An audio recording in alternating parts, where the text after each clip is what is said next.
Hey there, fellow travelers. John Carswell here. This episode of the Tolkien Road is brought to you by my latest book, Tolkien's Overture, concerning the music of the Ainur. In Tolkien's Overture, I explore the Middle-earth creation story, Ainulindale, and the role that music plays in the stories of the Silmarillion, the Hobbit, and the Lord of the Rings. Furthermore, I look closely at the musical nature of important characters like Melkor, Sauron, Luthien, Tom Bombadil, Legolas, Galadriel, and many, many more. To get a free copy of Tolkien's Overture, head on over to TolkienRoadPodcast.com. Enjoy the episode. The Tolkien Road, Episode 144, The Hobbit, Chapter 1, An Unexpected Party. All right, go ahead. The Tolkien Road.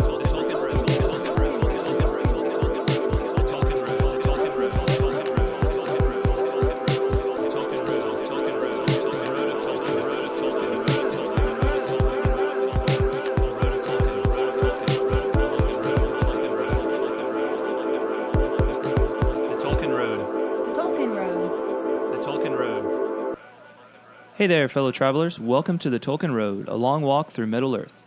On this episode, we begin our journey through The Hobbit with Chapter 1, An Unexpected Party. Before we get started, please head on over to iTunes and leave the Tolkien Road a rating and feedback. It's a great way to show your support for the show and takes less than a minute. You can also stop by TolkienRoad.com, learn about previous episodes, and say hey. Follow us on Facebook at facebook.com/TolkienRoad and on Twitter via @TolkienRoad. Thanks for listening and enjoy. Hello, everyone. Welcome to the Tolkien Road. John here, joined as always by Greta. Hey, hey. Greta, you sound real nice. Thanks, John. So do you. Thanks. You're welcome. It's almost like we upgraded our equipment or something like that. Oh, man. Or maybe we just got, like, voice makeovers. Probably voice makeovers. Yeah. That would be way less expensive than new equipment, I think. I guess. I hear those are a thing that people do now. Yep.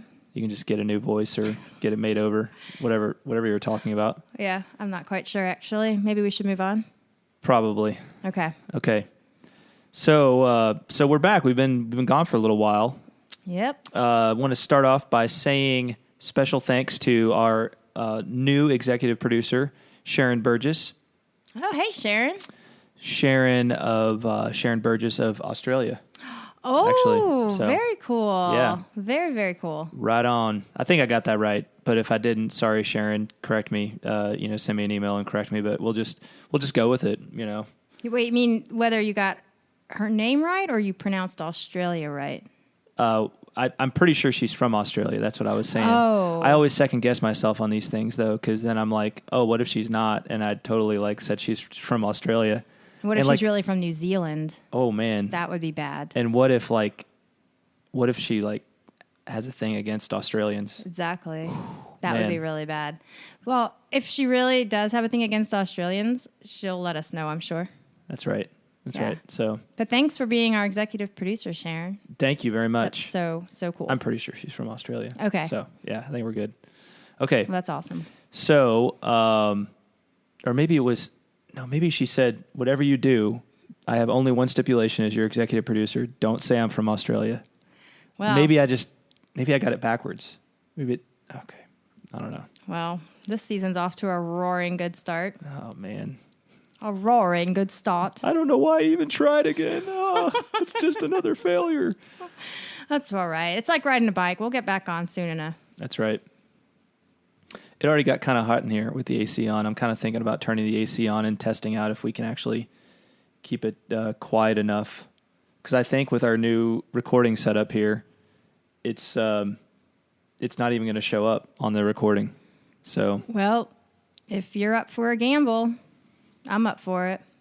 But I'm really quite comfortable right now. You are quite comfortable? Okay. I am. But I know you tend to get warmer than me. Well, maybe I'm just embarrassed about the whole Australia thing. Maybe you are. Yeah. It'll pass. Okay.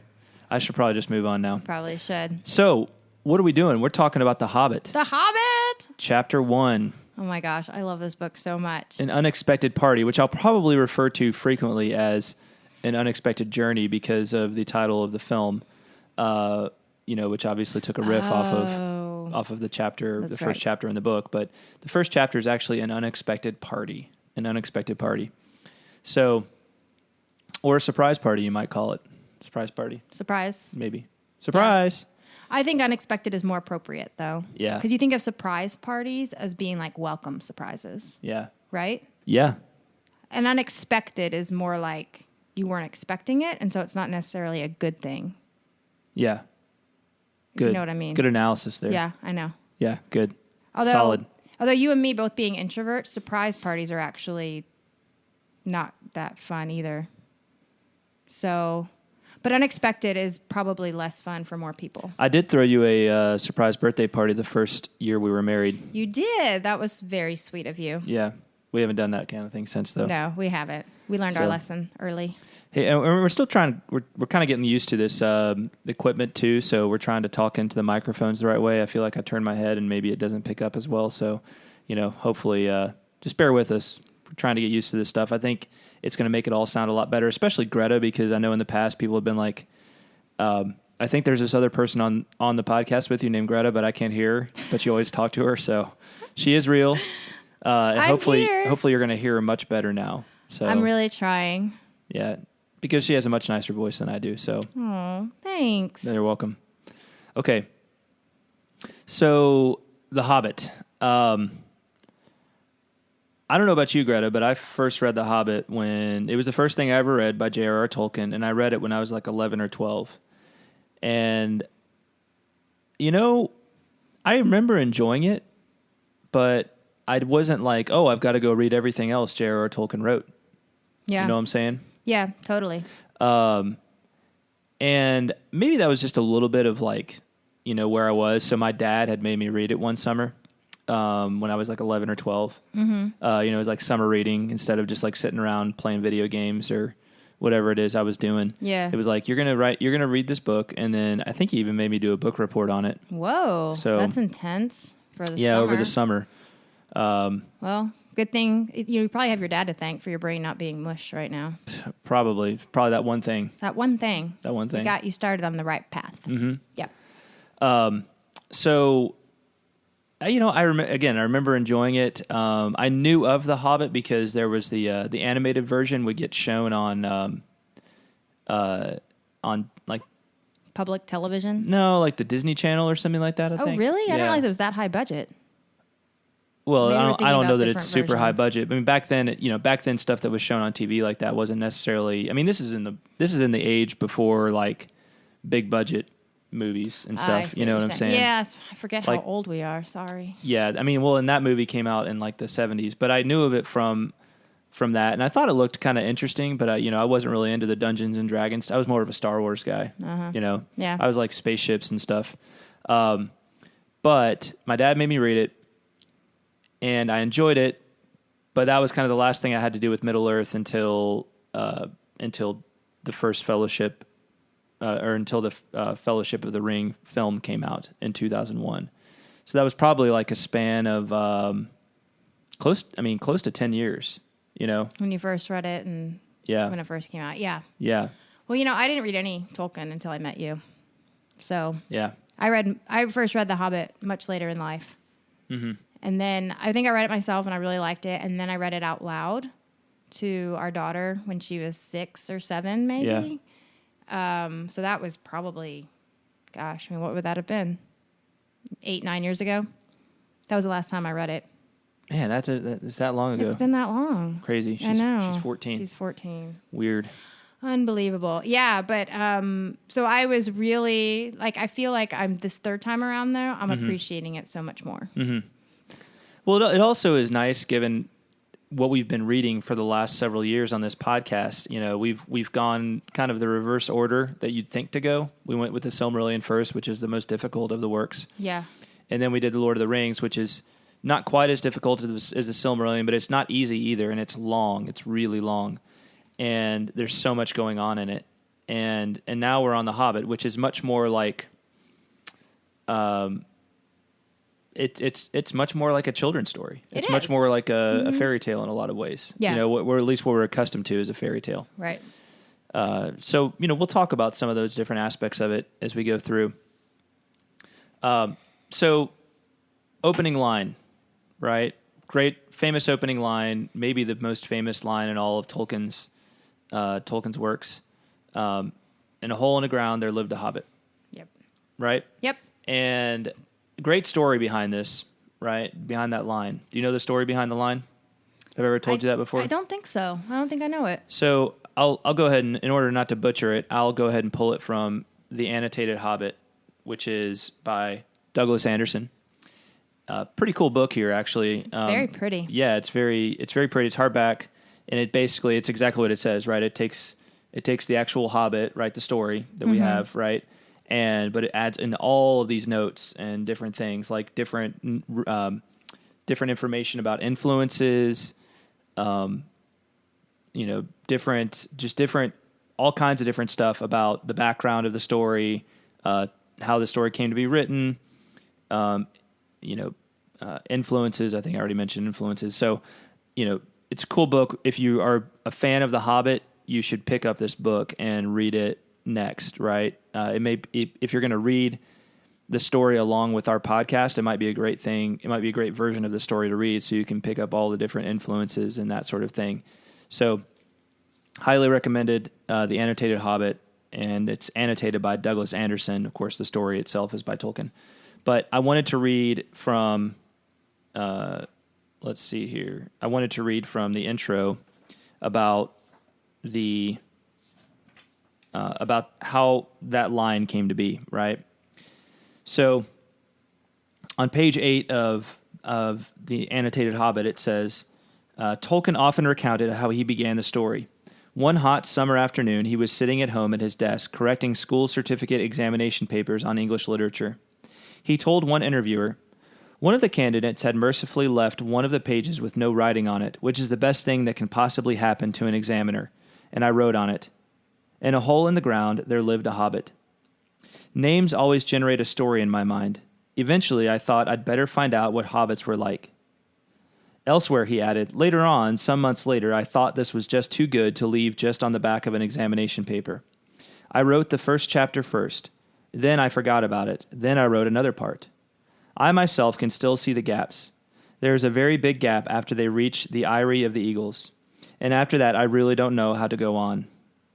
And further to this, he said, "I just spun a yarn out of any elements in my head. I don't remember organizing the thing at all." So, that's kind of cool, right? Think about everything that has come out, like, getting the Lord of the Rings, coming after this as the much larger and more epic sequel. It all started with that one line. That's amazing. Right. It's kind of mind-blowing. And what's is. crazy to me is, so he wrote the word Hobbit without even knowing, like, what a Hobbit was. I know. Like, he created Yeah. hobbits. Like, just poof. He wrote it down, and they were there. Well, and it made me think of what he talks about in Mythopoeia, right? The poem that we discussed on one of the early episodes that he wrote for C.S. Lewis.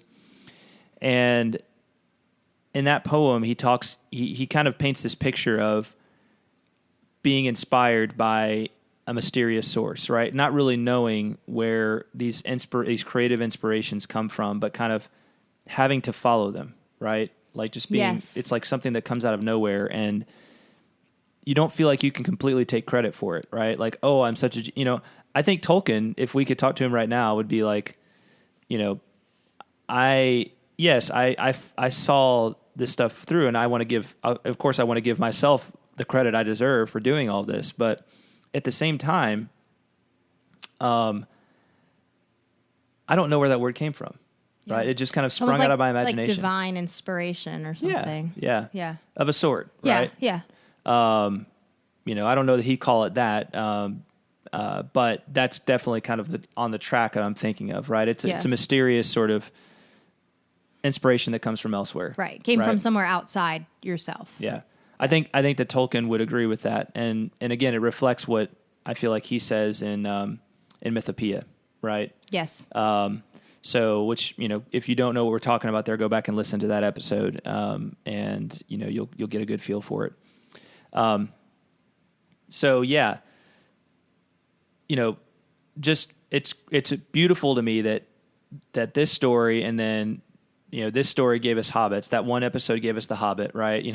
That sentence. Just think about like the destiny of it, right? Like some student didn't study for his exam and left his exam paper blank, in Tolkien, there's board. I've been there grading papers. You're just like, oh my gosh, like, this is the worst. And then you're like, oh, thankfully this student didn't study and is going to fail their exam.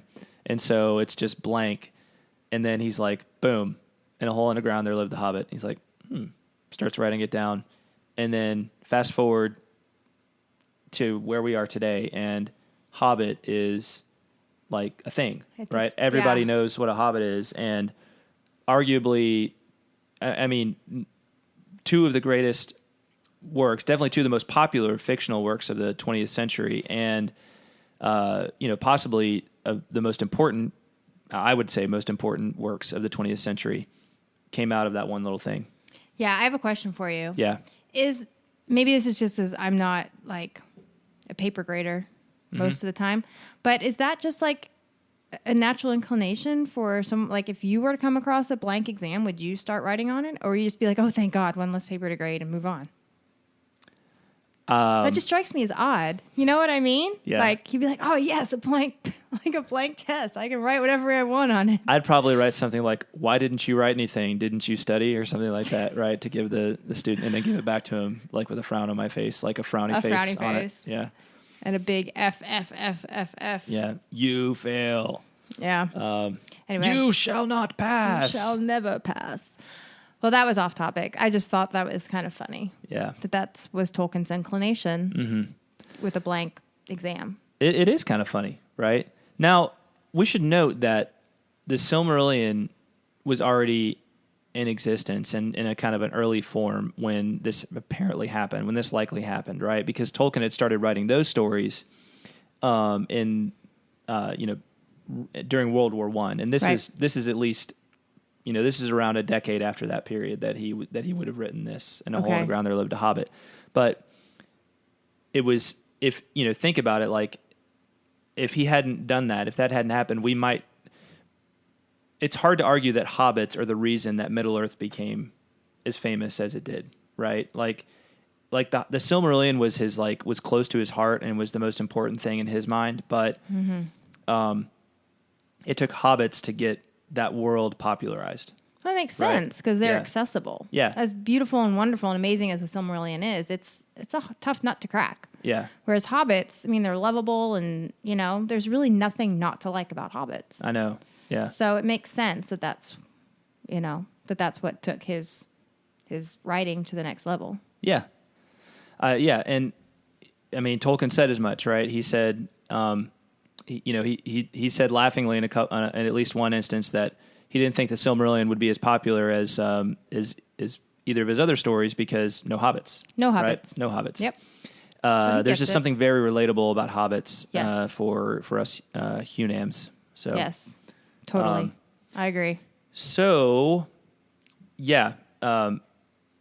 Momentous occasion, just, kind of a beautiful moment, and I'm glad it's part of the whole mythology of how these stories came to be, right? Because it's just kind of a cool thing to think about, right? Yeah, absolutely. Just the destiny of it all is sort of wonderful. It is really cool. The cool. Providence of it all is sort of wonderful, I guess you could say. Absolutely, yes. It is in itself like a sort of, maybe it's a stretch, but it's a sort of eucatastrophic moment in miniature, right? I can see that. The whole eucatastrophe thing, like, it might, if this hadn't happened, if this kind of inspiration from on high had not happened, we would not be sitting here having this podcast. There would not be these movies. History would be far different. It's crazy. One of the great if little moments. That kid had studied for his exam, life as we know it would be different. Sorry you failed. Yeah, but sorry. Thank you. The world thanks you, nevertheless, for being lazy. Yes, because you've made an amazing contribution.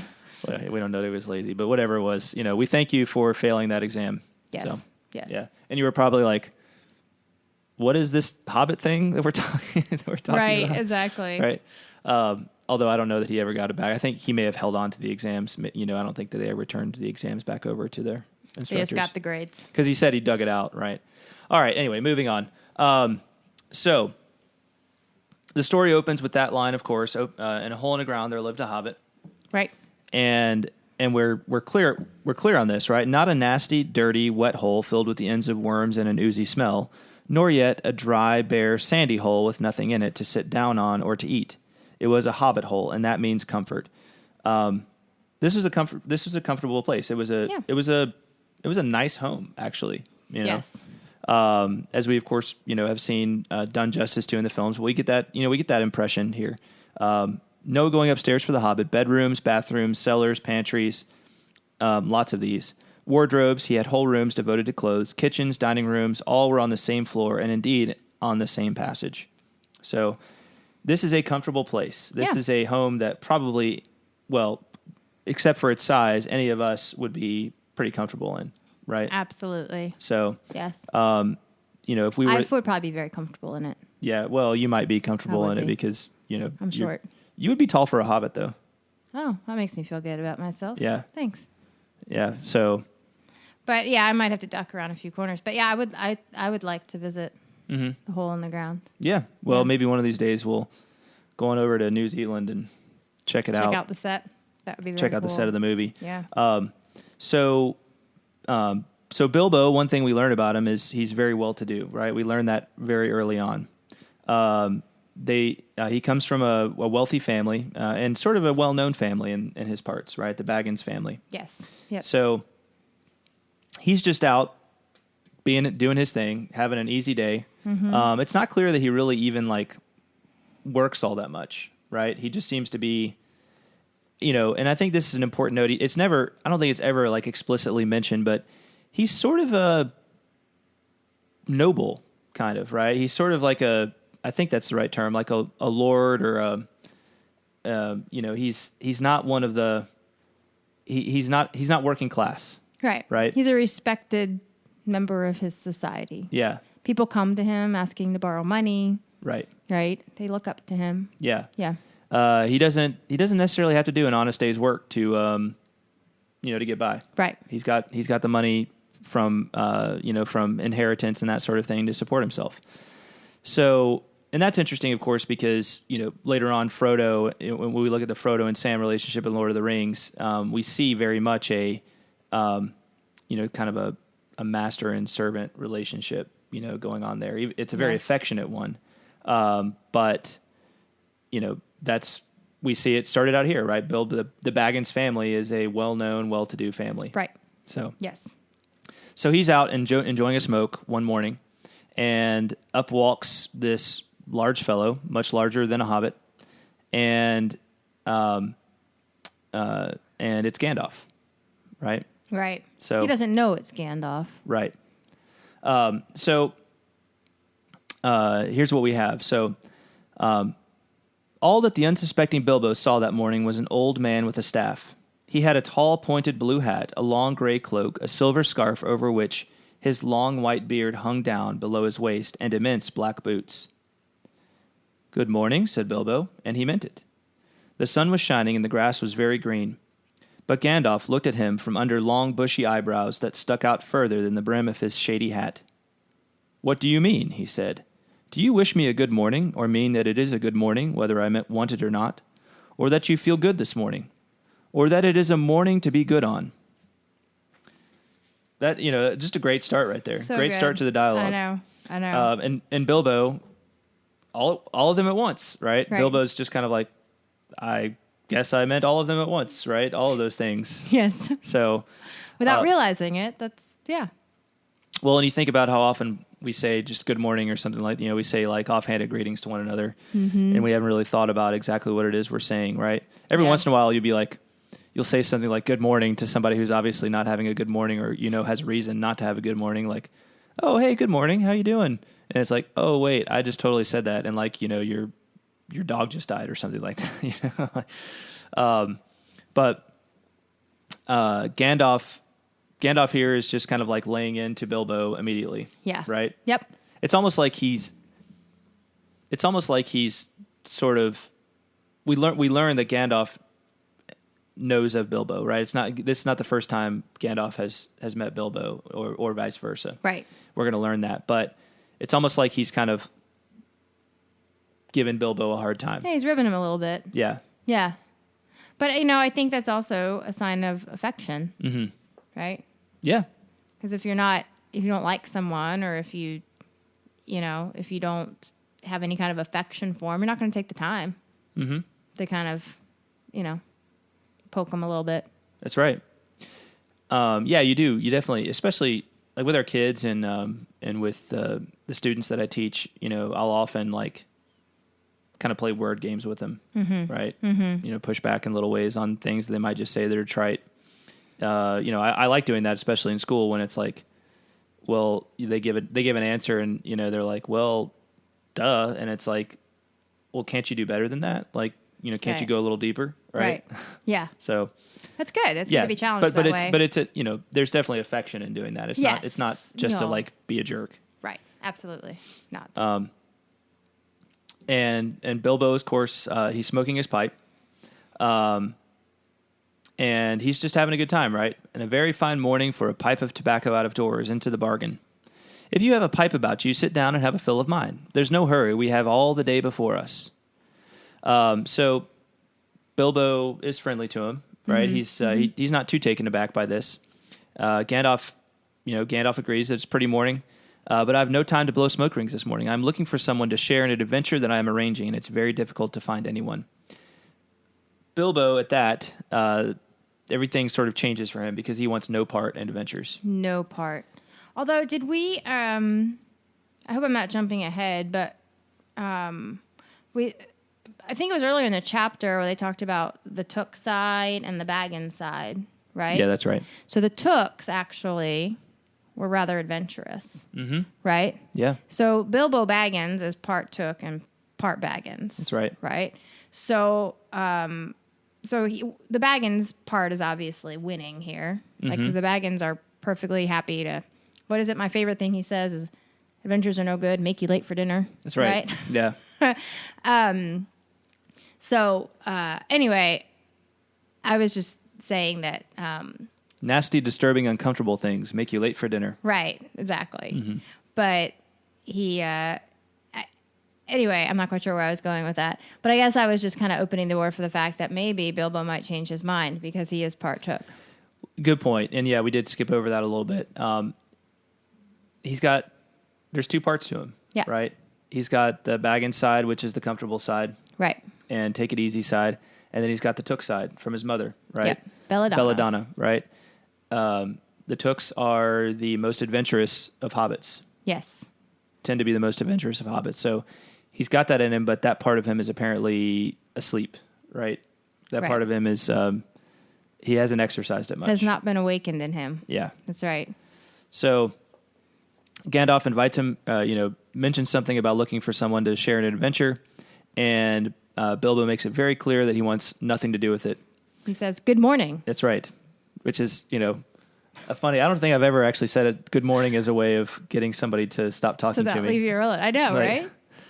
It's like, go away, but I can see that being a very polite thing. Like, it's all in the way you say it, right? Absolutely. Good morning, right? Yeah. Good morning. Yeah. Good morning. Right. Yeah. Good morning. Yes. Leave. Go away. That's right. We don't want any adventures here, thank you. And Gandalf, of course, gives him a hard time about what a lot of things you do use good morning for. Yes. Now you mean that you want to get rid of me and that it won't be good till I move off.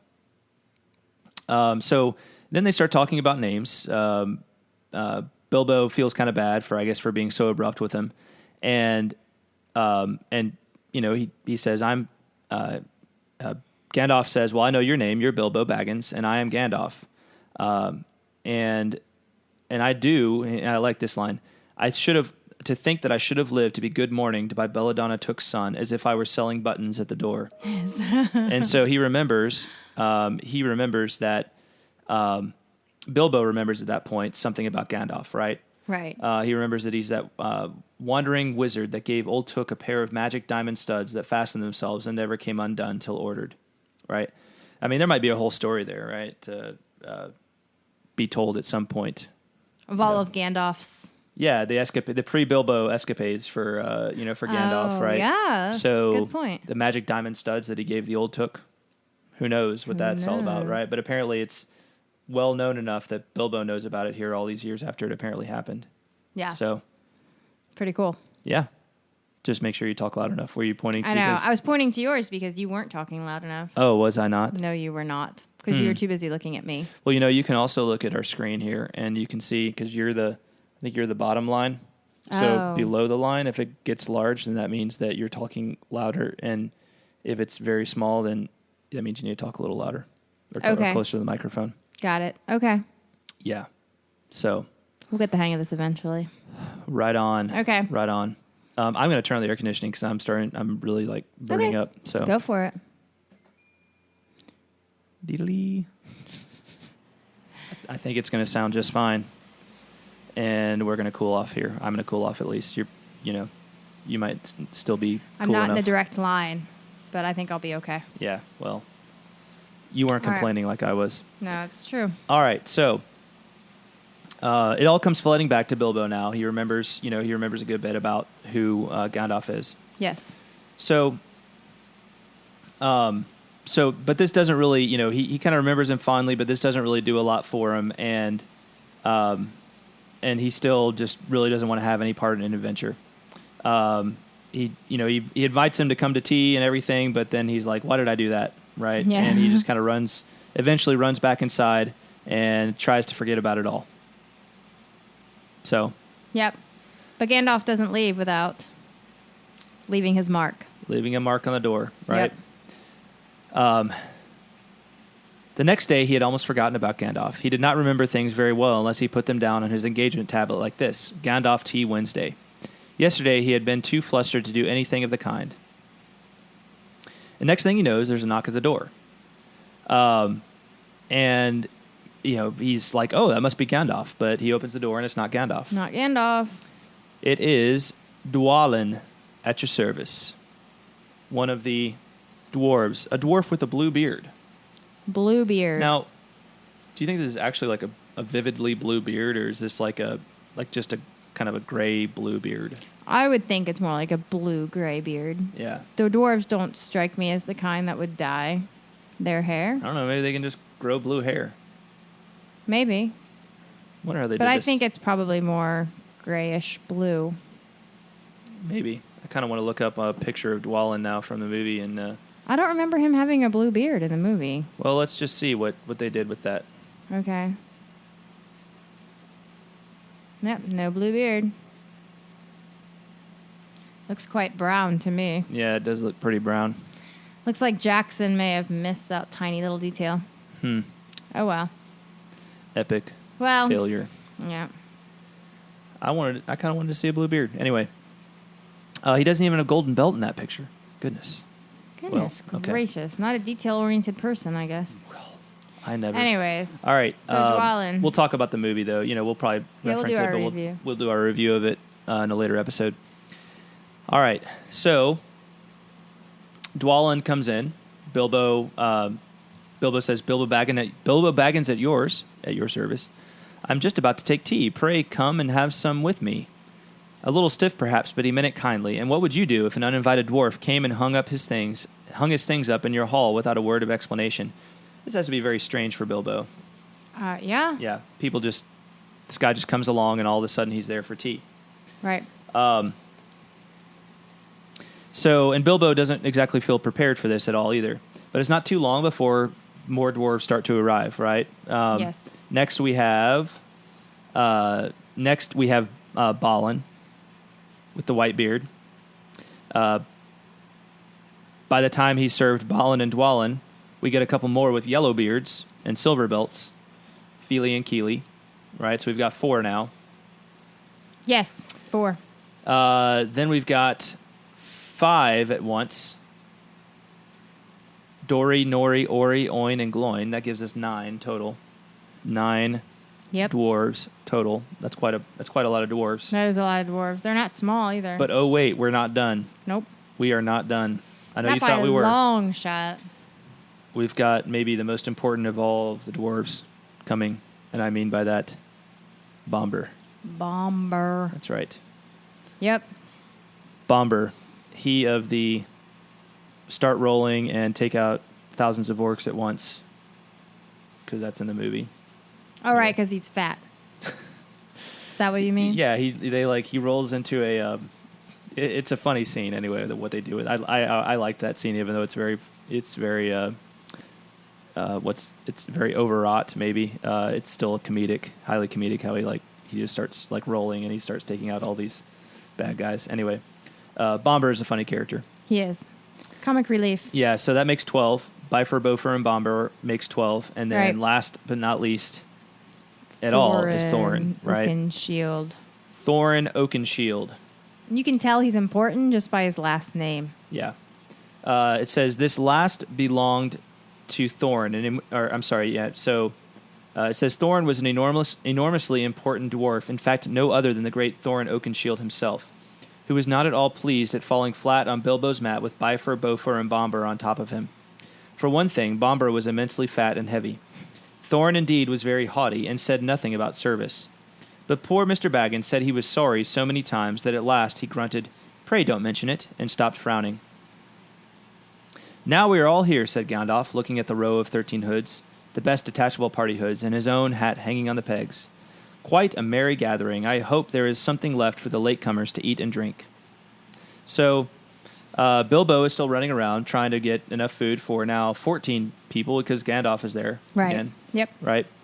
And he's getting a little flustered at this point. He says, "Confusticate and bebother these dwarves." What a great word. Right? Confusticate. I know. Is that a real word, or did Tolkien make that up? Well, let's... Hold on, I got it in my Kindle. I'll look it up. Okay, you tell me. Let's see. Oh, I have to download the dictionary before it'll tell me. Just you can do this. Do Google right there. Google. Oh, okay. Confusticate. Confusticate. Oh, confusticate. It's a real word. Yeah? It means confuse, confound, or perplex. Well, I'm using it. Make something obscure, unclear, or unintelligible. Slang, to confuse or perplex, bewilder. Oh, wait. I wonder if it's... Because it says here that it's like it actually mentions the Hobbit in the definition. So I wonder if that's where it was...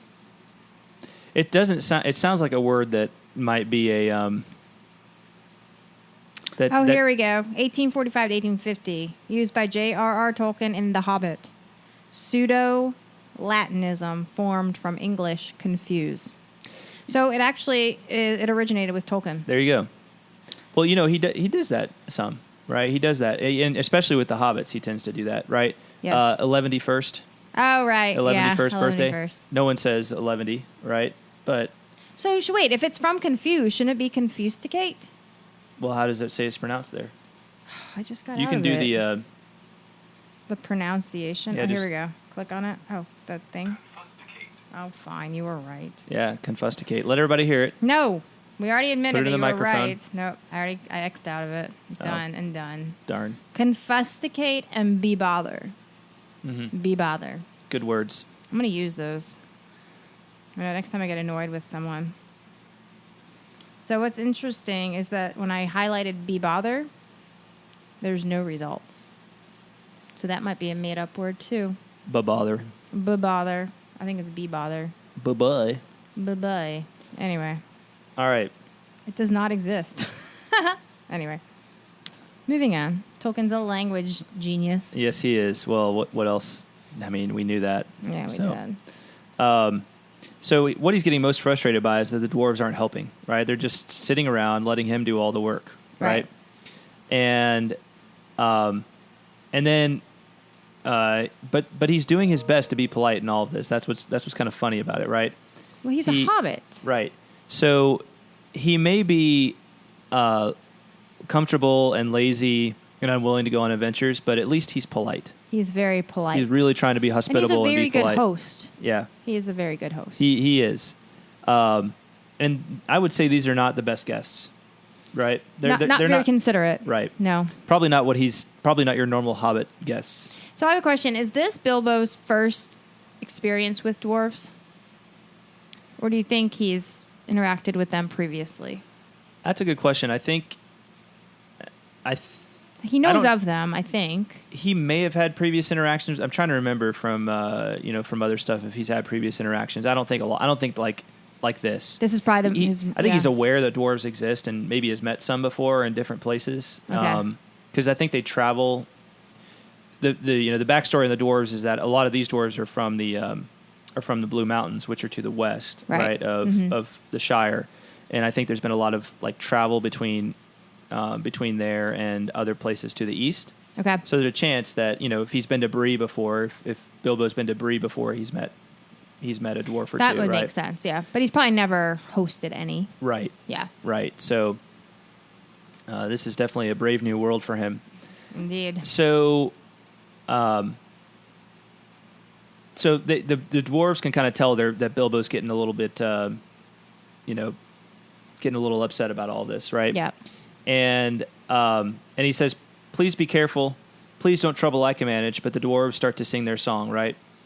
Chip the glasses and crack the plates, blunt the knives and bend the forks. That's what Bilbo Baggins hates. Smash the bottles and burn the corks. First great poem of Tolkien's in Middle-earth work, right? Humorous one too. Yes, that's funny. It's it's kind of funny to see the dwarves tease him like this. I do talk a little bit about this, by the way, in my new book about the music of the Ainur. Oh, right. So okay. that book came out over the summer. For those of you who haven't yet picked up a copy, you need to go pick up a copy from your favorite source of books. The easiest one might be Amazon. If you need to find out where one is, you can email me and I'll let you know. And there should be more info about those. If you go to Tolkien'sOverture.com, you'll likely find some more information about that. I need to get that website updated, but depending on when you're listening to this, might be an easy way to buy a limited edition copy of it or something like that. Right on. Anyway, in that book, I look at this poem. Okay. Because to me, along with the other poem in this chapter, it's a great example of like the nature of the dwarves, right? Like it kind of gives you it's kind of a good example of the character of the dwarves. Yes. Right. And here we have something that's a little bit humorous, and it's almost like they're hazing Bilbo in a way, right? It's almost like they're kind of testing him. Yes, right? I would agree with that. Yeah. Uh-huh. See how far they can push him. Because we find out that the reason they're here is because they've been told that he's this burglar, and he's going to help them with their mission. Their mission. So, and I don't know that that's like they like plotted together and said, oh, well, let's test him by singing the Chip the Glasses and Crack the Plate song. I think it's more of like what you see a lot in I think sort of like really like sort of macho settings, right? Where it's like, with like football teams or, military settings where it's like, well, we got to test, people who have been with it have certain ways of testing people to see how far they can push them, right? And if they're going to actually be a good part of the team, right? Yeah. And just kind of get a feel for them through doing this sort of stuff. And these are the dwarves. They're pretty rough around the edges, right? They are. They're not the most polite of guests. Nope. And they're trying to see who they're dealing with by putting him under a little stress. Yes. So, but great little poem too. A lot of fun. And then next thing you know, everything is cleaned and put away, safe as quick as lightning, while the Hobbit was turning round and round in the middle of the kitchen trying to see what they were doing. They actually do help him. Right. It says, and of course they did none of these dreadful things, right? Then they went back and found Thorin with his feet on the fender smoking a pipe. And so at this, it's after their meal, and they decide it's time to have some music, right? Yes. And they sing a very different song now than the Chip the Glasses and Crack the Plates. This is a very different song. It says, a dart came into the room from the little window that opened in the side of the hill. The firelight flickered. It was April, and still they played on, while the shadow of Gandalf's beard wagged against the wall. So this is the Far Over the Misty Mountains Cold song. Another really good one. And this gives a poetic history, right? A little bit of a poetic backstory to what they're doing here. Right. Right? Yes. Really nice poem. It's beautiful. Again, I talk about these two poems in this chapter as giving a very strong sense of character to the dwarves early on, right? Mm-hmm. You have a little bit of a playful and humorous side, which you don't really have as much with the elves, right? Or even with men that much, right? but you get it with the dwarves. But then you do. They're not just goofballs. They are very serious people at the same time, and they have a lot of depth to them as well. True, but I think they don't take themselves maybe as seriously. Mm-hmm. And I don't know why that might be, but they just seem to be more willing to laugh. Well, I speculate in my book that one of the things with them is that they have to know that they're a little bit out of place in this world, right? Because you take knowing what we do from the Silmarillion, right? Right. You've got elves and men who are the children of Iluvatar, right? Mm-hmm. Created specifically by Iluvatar, and then you have dwarves, right? Who are Aule's failed experiment that Iluvatar was gracious enough to grant actual life to. Yeah. Right. True. So that gives them a bit of a complex, probably. Yeah, there probably is a little bit. I think that's probably why they always seem like they have something to prove. Yes. Right. Yeah. They're kind of like Rodney Dangerfield. They don't get no respect, right? So that means they've always got something to prove, right? Right. But they are funny because it's kind of like instead of like the beautiful elves, right? Or we could without too much pride, we could even say the beautiful human beings, right? You've got like these people who were Aule's attempt based on a vision he had seen to create his own children of Iluvatar, right? Because he was getting impatient. Yeah. Yep. Right? He was getting impatient. Yep. So, but it's important to remember that even though they are funny and in their own way, they are very serious and they're determined, and we should take them seriously as characters in the story. Yes. So they're not all fun and games. Oh, no, they're not. But they do serve as the comic relief in a lot of instances. Yeah, most definitely. Jumping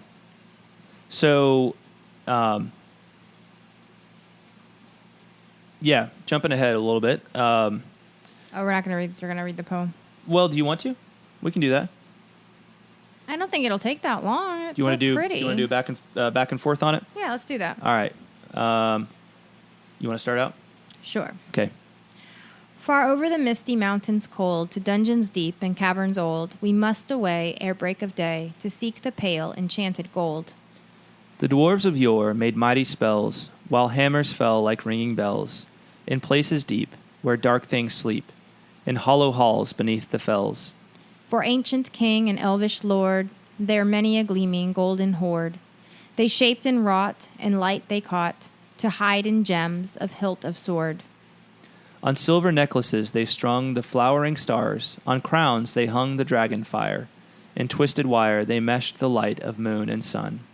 Far over the misty mountains cold, to dungeons deep and caverns old, we must away ere break of day, to claim our long forgotten gold. Goblets they carved there for themselves, and harps of gold. Where no man delves, there lay they long, and many a song was sung unheard by men or elves. The pines were roaring on the height, the winds were moaning in the night. The fire was red, it flaming spread, the trees like torches blazed with light. The bells were ringing in the dale, and men looked up with faces pale. Then dragon's ire, more fierce than fire, laid low their towers and houses frail. The mountains smoked beneath the moon, the dwarves they heard the tramp of doom. They fled their hall to dying fall, beneath his feet, beneath the moon. Far over the misty mountains grim, to dungeons deep and caverns dim, we must away ere break of day, to win our harps and gold from him. I wanted to read it because, not just because it's beautiful, but also because this is really kind of this dirge. Can we call it a dirge? Mm-hmm. Yeah? Yeah. Cool. This dirge is kind of what serves to first awaken kind of Bilbo's desire to go on an adventure. Yeah. Because he's totally set against it at this, right? He has he had nothing to do with it, as we spoke about earlier in the episode. He told Gandalf, good morning, and, adventures are no good, leave me out. But here, it says that then something tookish woke up inside him, and he wished to go and see the great mountains and hear the pine trees and the waterfalls and explore the caves and wear a sword instead of a walking stick. Yeah. So I thought it was interesting that this is, Yeah. It was this particular song that kind of got him thinking, oh, maybe adventures aren't all bad. Great point. Thanks. I agree. I'm struck by there's so much in Tolkien stories of like supernatural mystery. We get a lot of that with the elves, with their poems and that sort of thing. They're very focused on the stars. What strikes me about this is still like has this mysterious beauty to it, this mysterious quality to it, but it's very focused on the natural world, right? Mm-hmm. Yes. You get this impression of just the beauty of the natural world around them. Yes. In this, which seems to make sense based on that they are formed from the earth. From the earth, Yep. right? They are formed from the earth by Ale. So yeah, good points. Good points there, Greta. Thanks, John. You are welcome. All right. So they continue the conversation here. And Bilbo wants to let in some light, but Thorin's all about keeping it dark. Dark for dark business, right? Dark for dark business. They have a lot more to talk about. And he says, we are met here for a very important business, right? We're met here for some important things, and we need to get down to business of talking about those. So Thorin goes into a little bit of that, and next thing you know, Bilbo is kind of having to interrupt him and say, pardon me, if I've overheard words that you were saying, I don't pretend to understand what you were talking about or your reference to burglars, but I think I am right in believing that you think I am no good, right?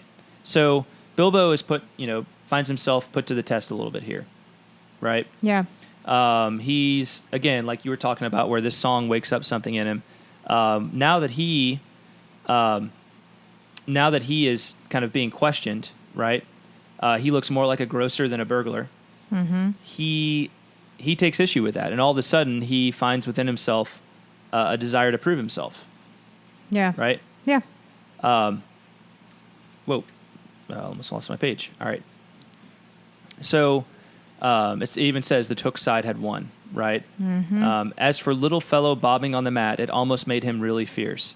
Many a time afterwards, the Baggins part regretted what he did now, and he said to himself, Bilbo, you were a fool. You walked right in and put your foot in it. So, but basically they tease, they get into a bit of teasing of Bilbo, and Bilbo just realizes that he wants nothing of it. Right? So, yeah, right. And he wants to prove himself. So. Right, he wants nothing of... He doesn't want to be thought of as a grocer more than a burglar. Right. Yeah, I think there's a little bit of pride at stake here. Oh, no doubt. Which I feel like that happens with most of us. Mm-hmm. When people start to, mm-hmm. poke fun or maybe make us feel like we're not as awesome as we think we are. Mm-hmm. We were like, oh, we're going to show them. Right? Right. Yeah. Yeah. It awakens the competitive spirit in him. Mm-hmm. Yes. Mm-hmm. Even still, Gloin doesn't really buy it too much. And remember, Gloin, by the way, is Gimli's father, right? From Lord of the Rings. Yep. Just a little aside there. But Gloin, even as Bilbo tries to stand up for himself, Gloin basically says, call yourself what you will, expert treasure hunter, burglar, it's all the same to us. Gandalf told us that there was a man of the sort in these parts looking for a job at once, and that he'd arranged for a meeting here this Wednesday at tea time.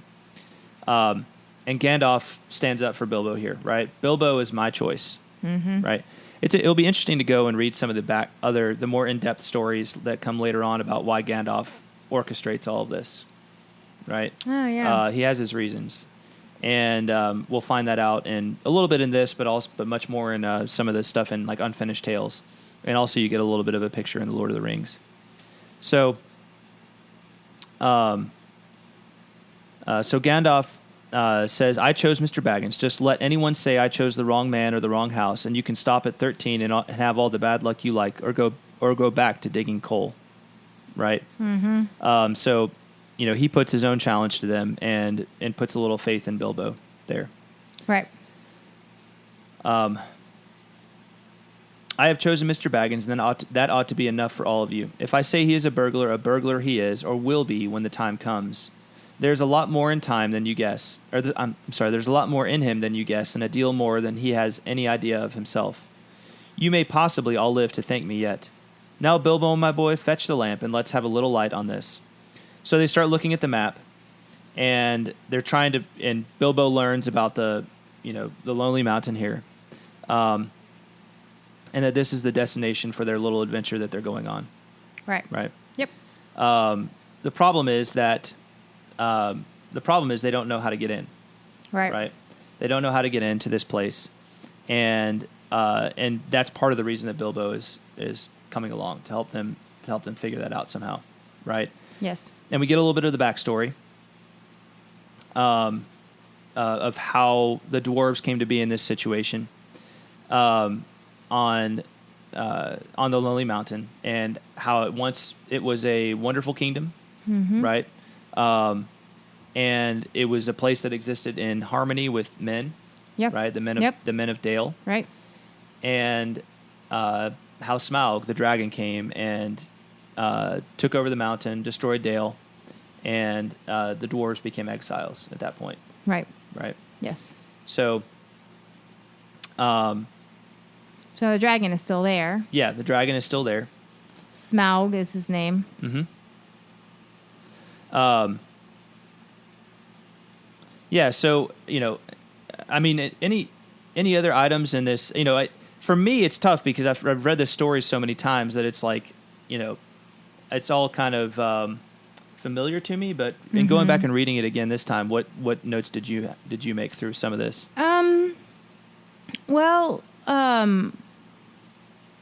That's a good question. I think I found it, I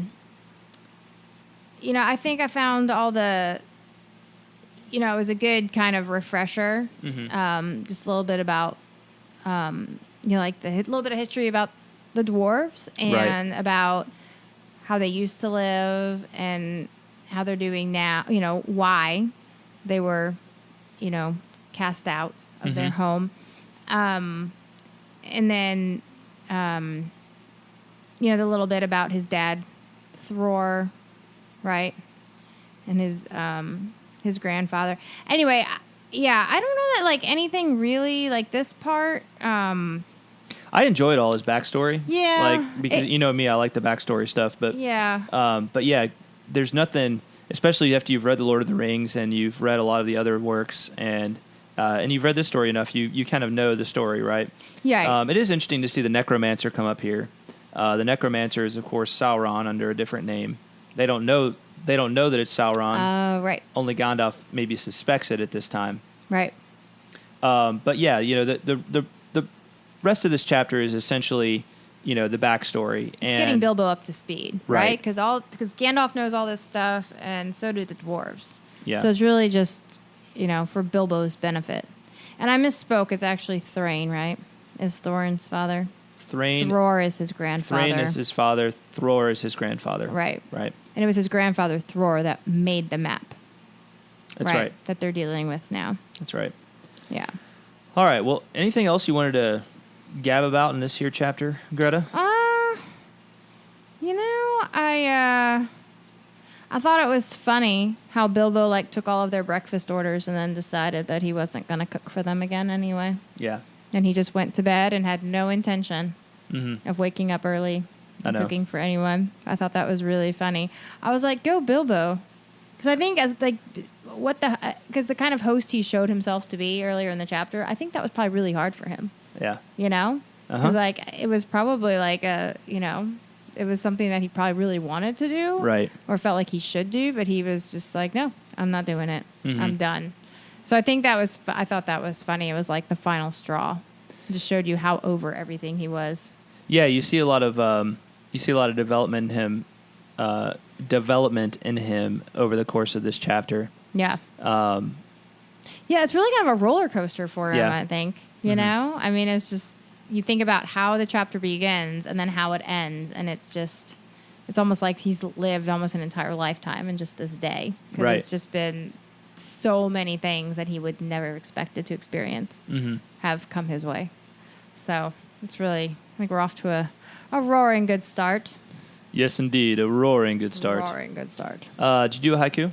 I did do a haiku. All right, cool. Let's do some haiku. All right, let's do it. I don't have the theme song queued up. Well, then, so. it's illegal to do haikus without the theme song. So I think maybe we should save them for next time. No, let's go ahead and do them. Oh. Okay. There you go. There we go. A little snippet of the theme song, haiku song.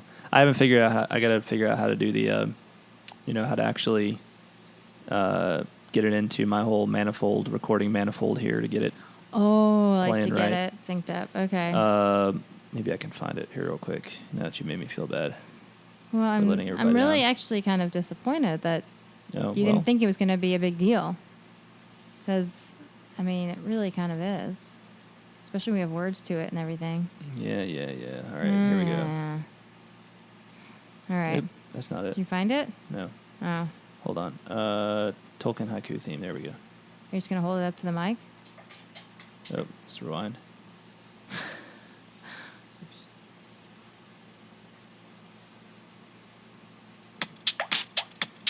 That works.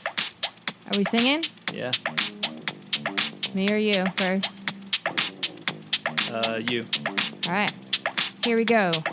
1, 2, 3, 4, 5, 6, 7, 8, 9, 10, 11, 12, 13, 14, 15, 16, 17 syllables in haiku. 1, 2, 3, 4, 5, 6, 7, 8, 9, 10, 11, 12, 13, 14, 15, 16, 17 syllables in haiku. Boom. I'd say that worked out pretty well. Yeah, that went okay.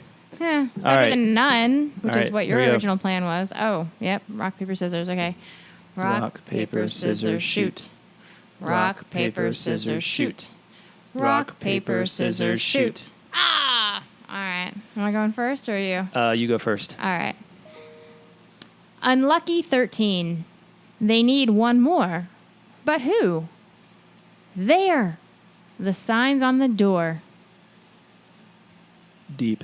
Deep, I know. Mm-hmm. Well done. Thanks. Your turn.